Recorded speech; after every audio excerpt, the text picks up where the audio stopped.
अगर इंडिया ने उनका कोई लाखों करोड़ों अरबों डॉलर देना होता तो फिर इंडिया से आंखें निकाल सकता? कभी भी नहीं निकाल सकता। उन्होंने उनको पैसे नहीं देने तो उन्होंने साफ उन्हें मना कर दिया। इससे पहले भी इंडिया रशिया के साथ तो ट्रेड करता रहा, इवन रशिया के साथ उसने युआन में ट्रेड की है।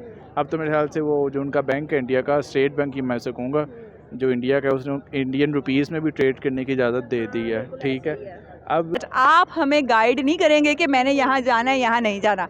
तो अब सेकंड नरेंद्र मोदी साहब ने ले लिया और आपने पाकिस्तान में हाल देखा है क्या हुआ। लेकिन ये भी तो देखो ना, नरेंद्र मोदी को आगे से पलट के वो जवाब नहीं दे सकता, क्योंकि अभी मेरे लिहाज से जहाँ तक मुझे लगता है उनकी खारजा पॉलिसी आज़ाद है।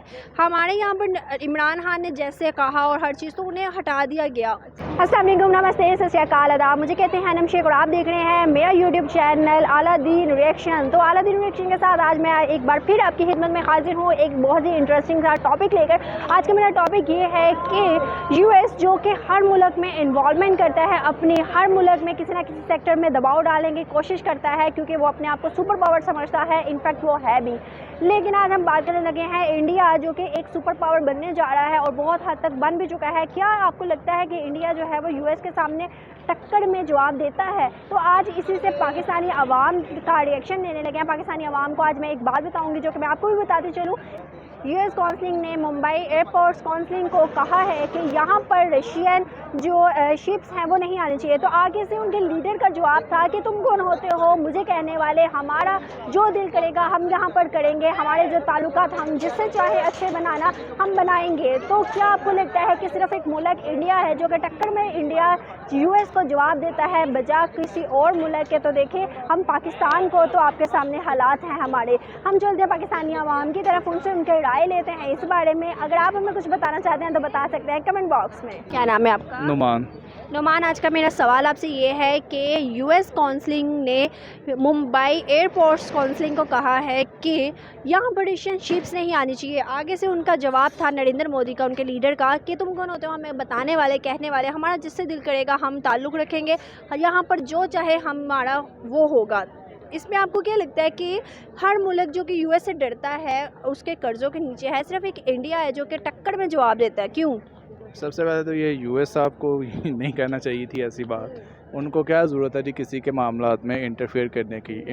इतने हज़ारों किलोमीटर वो दूर बैठ के वो कैसे एक स्टेट के ऊपर रूल कर सकते हैं? ये तो वो पुरानी आती हैं, वो अपनी छोड़ दें। अब बात सेकंड हुई आपके वाली है जी कि कैसे इन लोगों ने इंडिया ने इनको कहा। ऑब्वियसली बात है, इंडिया ने भाईजान उनके पैसे नहीं देने। अगर इंडिया ने उनका कोई लाखों करोड़ों अरबों डॉलर देना होता तो फिर इंडिया से आंखें निकाल सकता? कभी भी नहीं निकाल सकता। उन्होंने उनको पैसे नहीं देने तो उन्होंने साफ उन्हें मना कर दिया। इससे पहले भी इंडिया रशिया के साथ तो ट्रेड करता रहा, इवन रशिया के साथ उसने युआन में ट्रेड की है। अब तो मेरे ख्याल से वो जो उनका बैंक है इंडिया का, स्टेट बैंक ही मैं से कहूँगा, जो इंडिया का, उसने इंडियन रुपीज़ में भी ट्रेड करने की इजाज़त दे दी है। ठीक है, अब ये फैक्टर्स होते हैं जो इंडिपेंडेंट स्टेट्स हों और अपने पाँव पे खड़ी हों तो वो जिस मर्ज़ी को आंखें निकाल सकती हैं। अब अगर हम अपनी साइड पे देखें, हमें ये कहता है हमें कदम माई बाप, वो मसला ही कोई नहीं, पूरा एयरपोर्ट ही आपका अपने जहाज़ लेके आए, हम आपको देते हैं। अब इसी ये फैक्टर्स है ना कि जितना अब उन्होंने डेवलप कर लिया है, जितनी उन्होंने तरक्की कर ली है, अभी एक एग्जांपल है सबके लिए। अगर इंटरनेशनल लेवल पे ये न्यूज़ देखी जाए तो वो बड़ा उन्होंने इंडिया को अप्रिशिएट किया होगा जी कि उन्होंने अमेरिका की बात नहीं सुनी। अब आपको क्या लगता है अमेरिका इस बात में उनके साथ जंग कर लेगा? क्या करे? कुछ भी नहीं करेगा। रशिया के ऊपर सैंक्शन लगी हैं, यूक्रेन की वजह से लगी हैं।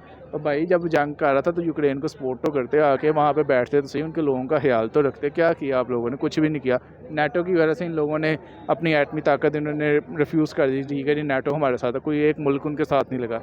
तो आपको ये अब लोग इतने अच्छे हैं कि इनकी बातों में आके जी कहेंगे हम रशिया के साथ काम नहीं करेंगे। आपको क्या लगता है कि इंडिया को इतना ताकतवर मजबूत बनाने वाला कौन है? इंडिया में कौन ऐसा है जो कि अपना प्ले कर रहा है रोल, जिसकी वजह से इंडिया डे बाय डे मजबूत हो रहा है? बेसिकली इंडिया की जो तरक्की का आगाज़ हुआ था वो हुआ था मनमोहन सिंह से, जब वो उनके प्राइम मिनिस्टर थे। अब उसके बाद वो एक रोड मैप दे के जिसको मोदी साहब ने बड़े अच्छे तरीके से फॉलो किया। अब ऑलमोस्ट 10 ईयर्स तो होने वाले हैं मोदी साहब को अपनी गवर्नमेंट कंप्लीट करते हुए, तो ये कोई छोटी बात तो नहीं है, इतनी बड़ी अचीवमेंट इनकी हो जाना। अब political stability is the major cause किसी भी कंट्री की सक्सेस के लिए। पॉलिटिकल स्टेबिलिटी होगी तो ज़ाहिर बात है हर कंट्री आपके साथ आके काम करेगा, हर कंट्री आपके साथ आके इन्वेस्ट करेगा, अपने मामलात करेगा। पाकिस्तान की जैसे सिचुएशन हालात चल रहे हैं, आपको लगता है पाकिस्तान किसी के आगे टक्कर में जवाब देने वाला है? भी हाँ, किसी को अगर पाकिस्तान ने लोन शोन दिया हो तो उसके आगे पाकिस्तान कह सकता है, वैसे तो नहीं कह सकता। मिस पहले सीधी सी बात है, हम एक सिक्योरिटी स्टेट हैं, बड़ी मुश्किल से टेररिज्म से बाहर आए हैं, अपने ऊपर से ये लेबल हमने हटवाया है। अब मुआशी हालात इतने टाइट हो गए हैं कि हर स्टेट को हमें तो अपना पड़ा रहता है कि आज कमाना है कल खाना है। इन चीज़ों से बाहर आएंगे तो फिर हम किसी को जवाब देंगे। तो क्या कहना चाहेंगे कि इंडिया जो कि अभी इतना स्ट्रॉन्ग है, आने वाले सालों में मज़ीद तरक्की करके क्या उसकी पोजीशन होगी? मिस अगर तो ऐसे ही इनकी मामला चलते रहे, पॉलिसीज़ को फॉलो करते रहे, तो नो डाउट वो काफ़ी ज़्यादा अचीव कर जाएंगे। अगर कोई हेरा फेरी होगी, लाइक वहाँ पे भी इश्यूज आते रहते हैं, ऐसी कोई बड़ी बात नहीं है। पॉलिटिकल इंस्टेबिलिटी के चांसेस वहाँ पे भी होते हैं। अगर वहाँ पे भी ऐसा इशू होगा फिर तो नहीं। हाँ यस, अगर इन्हीं पॉलिसीज़ को वो फॉलो करते रहे, इसी तरह से फॉरेन इन्वेस्टमेंट आती रहे, इसी तरह से अपनी इंडिपेंडेंस के ऊपर वो काम करते रहे, तो आई थिंक सो कि इंडिया एक बहुत बड़ी पावर बन के आएगा दुनिया के ऊपर।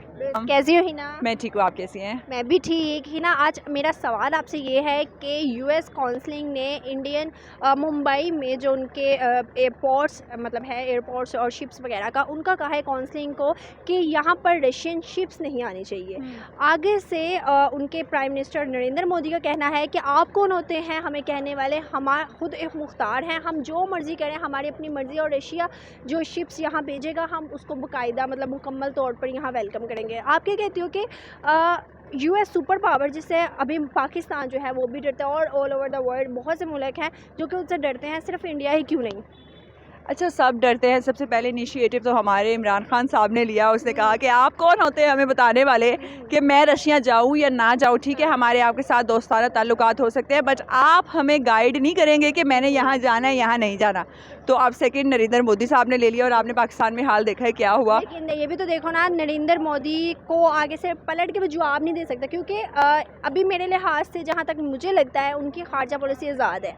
हमारे यहाँ पर इमरान खान ने जैसे कहा और हर चीज़, तो उन्हें हटा दिया गया और कहा गया कि यूएस की इसमें अभी ये हुआ, उन्होंने भी फ़ौरन से नहीं कह दिया था। जब उन्होंने एब्सोल्युटली नॉट कहा, उसके बाद फिर दोबारा कुछ अरसे के बाद कुछ खामोशी छा गई, फिर उसके बाद रशिया के दौरे पे गए, फिर वापस आ गए, फिर उसके बाद खामोशी छाने के बाद उन्होंने अपना काम कर दिखाया कि रजीम चेंज जो है फ़ौरन से आजकल ना ही सियासतदान, ना ही मुल्क और ना ही आम इंसान जो है वो जवाब देते हैं। दे वेट फॉर द टाइम, और जो राइट टाइम होता है उसके ऊपर वो पूरा एक चाल चल देते हैं। तो I believe that is a very good act. अगर उन्होंने किया है और कहा है मोदी साहब ने, तो बहुत अच्छा किया। हर एक इंसान को ऐसे जवाब देना चाहिए ताकि सुपर पावर को थोड़ा सा एहसास हो, और सुपर पावर साहब जो हैं वो ज़रा अपने घर में इत्मीनान से बैठे कि आप अपने घर में तो मर्जी कर सकते हैं लेकिन हर मुल्क में मुझे क्या लगती है, यूएस जो है हर मुल्क के अंदर इंटरप्ट करता है, अपने हर चीज़ के अंदर ना मतलब इन्वॉल्व होने की कोशिश करता है। क्यों? पैसे बहुत है ना उनके पास, सारी दुनिया ने तो उनसे कर्जे लिए हुए हैं सारी। अभी जो हालात चल रहे हैं, यूएस भी जो है करप्शन उसमें आ रहे हैं, जो बैंकक्रप्ट की लिस्ट है ना उसमें आ रहे हैं। आया नहीं है ना, अभी तो सारे उसके नीचे ही हैं। तो आप जब किसी को पैसे देंगे तो फिर आप चाहेंगे कि वो वही करे जो मैं कह रहा हूँ। तो he got that thing in them कि हम जो कह रहे हैं वही होगा। अगर हमें रशिया नहीं पसंद तो कोई बात नहीं करेंगे। पहले ज़माने में ऐसे ख़ानदानों में भी हुआ करता था, हमारे साथ जो बोलते हैं वो बाकियों के साथ नहीं बोलेंगे। तो this is what they are doing.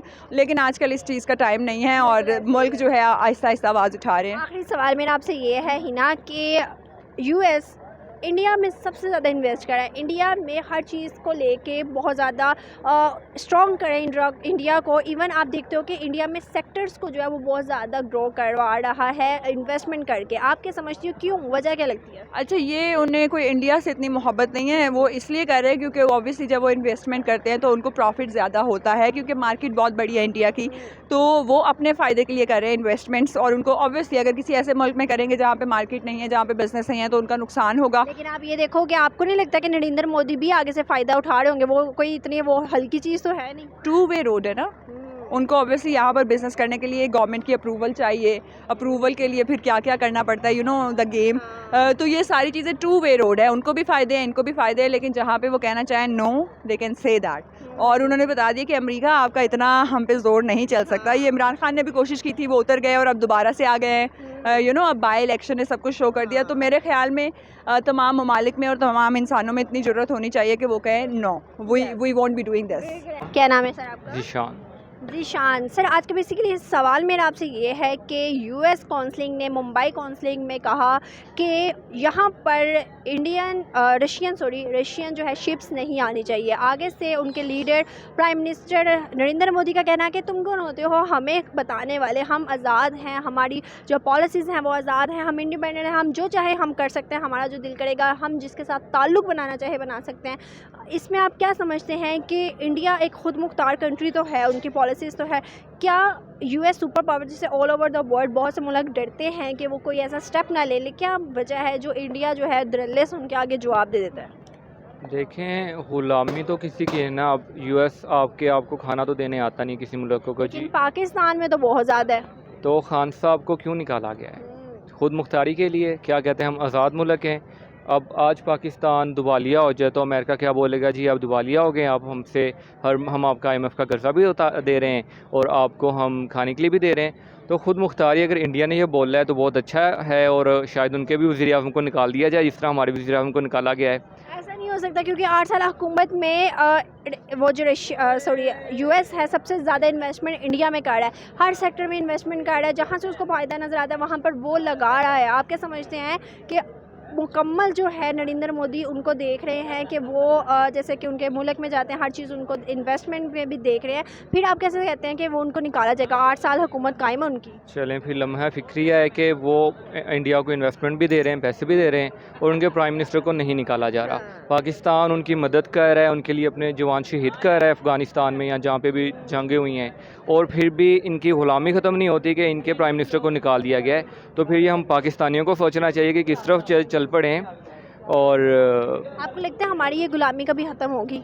देखिए, ग़ुलामी जहन की है। जब आप बच्चे को शुरू में सिखा देंगे कि आपने सिर्फ शेर के नारे मारने हैं, या किसी भी पॉलिटिकल पार्टी, मैं PTI को सपोर्ट करता हूँ, आज अगर PTI कुछ गलत करेगी, मैं उसको, अगर कोई इससे बेहतर पार्टी आती है और ये बाकी पार्टियों की तरह हो जाती है, मैं छोड़ दूँगा। मैं किसी एक पार्टी के लिए तो नहीं जी रहा ना, मैं मुल्क के लिए जी रहा हूँ। मैंने अपना कमाना है। अगर मैं अच्छा कोई गवर्नमेंट होगी, मुल्क को तरक्की देगी, तो मैं मतलब मेरे ज़िंदगी अच्छी होगी, मतलब मैं अच्छा कमाऊँगा, महंगाई कम होगी। तो ये ग़ुलामी, अगर हम कंपैरिजन करें इंडियन गवर्नमेंट और पाकिस्तानी गवर्नमेंट, तो आपको क्या लगता है पॉलिटिक्स लेवल पर कौन अच्छा काम करे अपने मुल्क में? खान साहब बहुत अच्छा काम कर रहे थे। अभी की जो मौजूदा हुकूमत है हमारी। अच्छा, अभी हुकूमत लग रही है आपको 14 पार्टियों की मिक्स फ्रूट चाट? थी जो हुकूमत हमारे पास जिनका इतना ज़्यादा था कि पेट्रोल जिसने आसमान को छू लिया। मैं वही तो बोल रहा हूँ, ये मिक्स फ्रूट चाट को आप हुकूमत कैसे बोल सकती हैं? बस क्या करें, ख़ानदान पूरा बैठ गया, अब कह तो सकते ही हैं। तो बस वो हुकूमत तो नहीं ना, वो घर की उनकी कोई गेम खेल रहे थे या मूवी बना रहे थे, उनको बनाने तो गवर्नमेंट नहीं थी। अब खान साहब को बोलते हैं जी महंगाई कर दी है, 76 का शायद फ्यूल था, आप 70 का लगा लें, 150 पे छोड़ के गए हैं, मतलब 80 रुपीज़ 3.5 साल में। इन्होंने 1 महीने में 100 बढ़ा दिया है। बिल्कुल ऐसे ही है। तो क्या कहेंगे, पाकिस्तान का फ्यूचर कुछ अच्छा नज़र आता है अगर ऐसे ही चलता रहा और हम IMF और US के कर्जेदार रहे तो? देखें, जब तक इनकी जहन की ग़ुलामी ख़त्म नहीं होती इस मुल्क का कुछ नहीं होगा। हमसे बाद में चाइना आज़ाद हुआ है, वो कहाँ पहुँच गया और आज हम धक्के खा रहे हैं। बांग्लादेश को देख लें। बांग्लादेश के टके, हम तो टके के भी नहीं रहे। बांग्लादेश का 1 टका पाकिस्तानी कुछ 1 रुपये या 2 रुपये का हो गया है, हम टके के भी नहीं हैं अब। तो क्या कहेंगे जो कि स्टेप उठाया है नरेंद्र मोदी ने, क्या ऑल ओवर द वर्ल्ड जो उनके कर्जे के नीचे या उनकी कहते हैं ना एक बात के नीचे आया हुआ है US के, क्या हर पॉलिटिक्स को ऐसे करना चाहिए? देखें, आपके मुल्क के लिए जो अच्छा है वो करें। अगर उन्होंने ये किया है तो अच्छी बात उन्होंने किया। बेशक वो हमारा दुश्मन मुल्क है, हम फिर भी एक कंट्री है, उन्होंने अपना कमाना है, अपना खाना है। अगर वो अपने मुल्क को खुद मतलब करना चाह रहे हैं कि वो अपने पाँव पे खड़ा हो, किसी की ग़ुलामी ना करे, तो अच्छी बात है। आज़ाद क्यों है अंग्रेज़ों की ग़ुलामी से? इसलिए तो निकले हैं ना हम, तो इतनी जानें दे के। और पाकिस्तान को भी चाहिए कि वो आज़ाद हो जाए अब, ताकि वो तरक्की कर ले।